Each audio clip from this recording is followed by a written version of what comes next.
È un programma in collaborazione con Can you meet me halfway? Meet me halfway. Right at the borderline is where I'm going away. For you, I'll be looking out. Night and day, took my heart to the limit, and this is where I'll stay. I can't go any further than this. Per i tuoi momenti più romantici sull'isola di Capri, scegli uno dei templi della gastronomia del Capri Gourmet.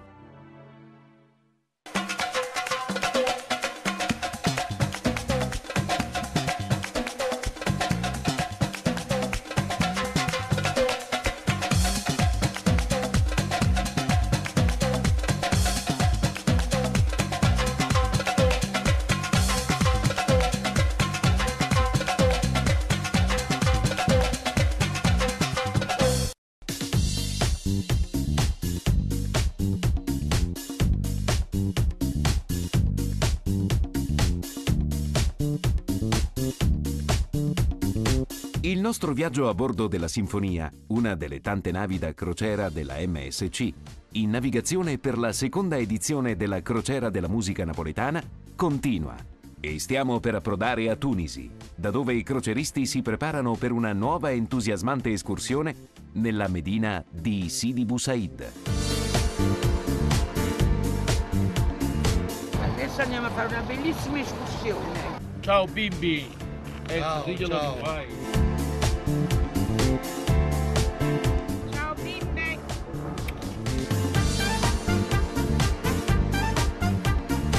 Approdati a terra, i croceristi vengono colpiti da un gruppo di tunisini, pronti a manifestare la loro accoglienza, facendoli provare l'ebbrezza di stare in groppa ad un dromedario. Inizia quindi la grande cavalcata.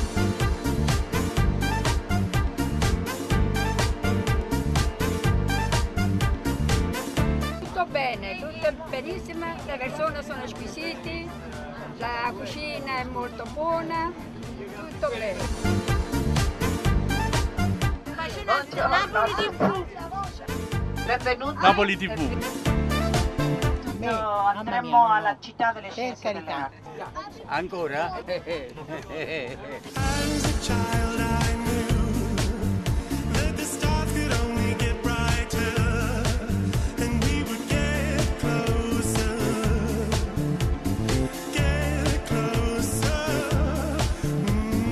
As a child I knew. L'escursione inizia in un modo insolito ed entusiasmante. Lo staff artistico della Crociera della Musica Napoletana viene ricevuto dagli esponenti del Ministero del Turismo e dal sindaco della Goulette, che li accolgono nella sala del Consiglio Comunale per un gemellaggio culturale e subito dopo gli scambi inizia la visita al quartiere di Sidi Bou Said.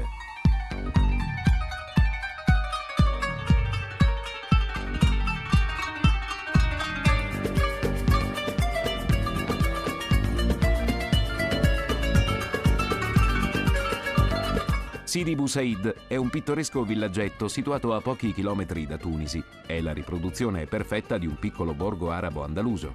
La straordinaria predominanza dei colori bianco e azzurro, che si alternano al rosso delle bougainville, fanno di questo piccolo borgo un prezioso gioiello, a cui fanno da scrigno i portali damascati delle borchie nere e colorati di azzurro, come le finestre riccamente decorate, un tempo non solo velo protettivo ai raggi solari, ma per le donne, unico mezzo per osservare il mondo esterno senza essere viste.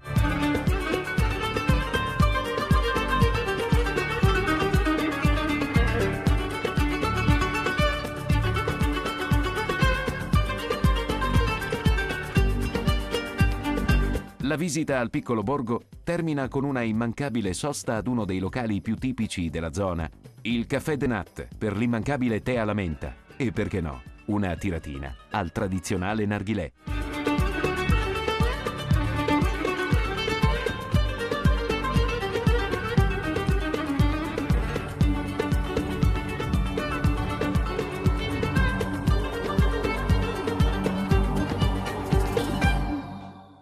Le meraviglie regalateci dalla città di Tunisi sono solo alcune delle tante sorprese che ci riserva la crociera della musica napoletana, ma le più entusiasmanti ci aspettano sulla nave. Tutte le sere, infatti, a bordo si susseguono una serie di eventi che hanno dato appunto il nome alla crociera della musica napoletana. Si alterneranno sul palco del teatro le voci più belle della canzone partenopea, veri e propri ambasciatori della cultura musicale nel mondo. Signore e signori, buonasera e benvenuti alla seconda edizione della crociera della musica napoletana.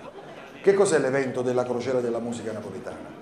Non è altro che un evento dedicato interamente alla nostra tradizione musicale per portare in giro per tutto il Mediterraneo in questi anni, ma nei prossimi ci auspichiamo si possa arrivare anche nella parte nord dell'Europa e perché no anche oltre, per portare in giro quindi la nostra tradizione musicale, che è una nostra punta di eccellenza. Della Campania si dice, a volte giustamente si parla delle cose un po' cattive della nostra regione, però è giusto che si parli anche delle nostre cose belle e interessanti.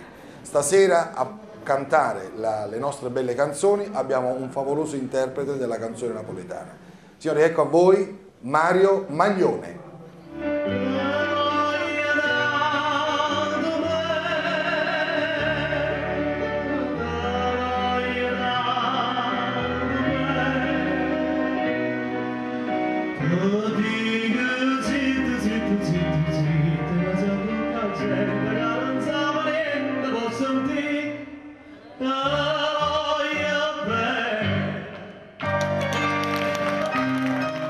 Ma io inizio in una maniera completamente diversa, né come cantante né come chitarrista, proprio una maniera proprio completamente diversa. A 14 anni cominciai a innamorarmi della batteria, uno strumento che non potevo possedere, che mio padre, essendo un pescatore, era impossibile comprarla.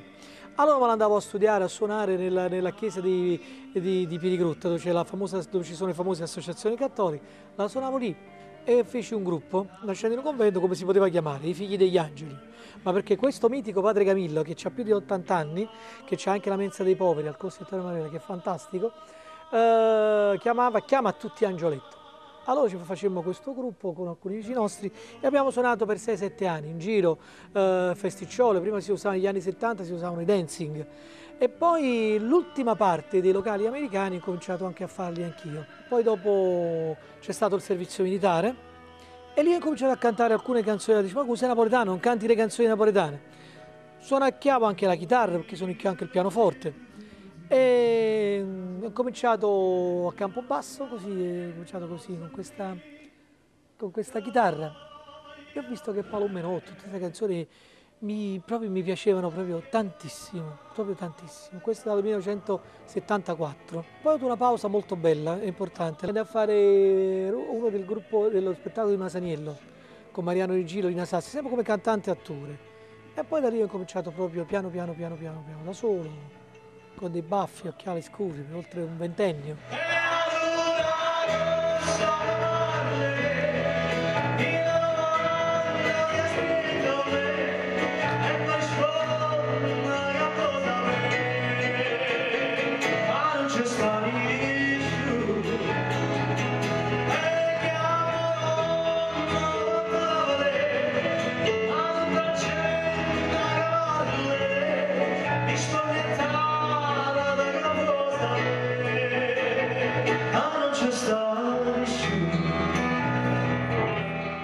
Cantato con tutti, penso che mi hanno messo a fare la prima, oggi si chiamano guest star, ma prima no, prima eri la prima pedana, tu vai avanti e intrattieni, che poi arriva il numero grosso, ma con tutti, ho fatto con i Pooh, con Amanda Lear al Teatro Diana, fosse dimenticabile. Io che soffro d'ansia, per me è stato un macello, però è stata una grandissima esperienza.